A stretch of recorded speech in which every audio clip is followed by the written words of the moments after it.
Sabes o que me dá pena? Non sei como tallar ese problema. As xeracións son como son, e non hai volta de fora. E o fútbol está tamén evolucionando, atletas, táctica e pouco que se saia do rego para terceira división. A min ás veces dame pena. Outro día Sí, estaba vendo un verdad. partido de primeira división.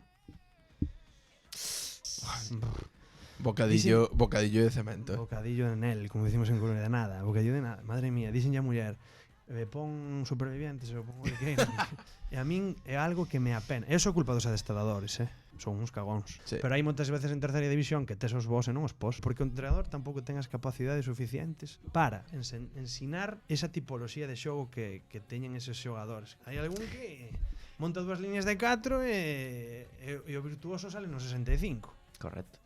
E despois pide, se non das, se non vas recibir. Falta tamén moito porque na rúa non se xogan. Tempos austeros, po mediopuntismo, po fútbol callejero e pa pos diferentes, como chamo sempre os xogadores, ese tipo de xogadores pos diferentes.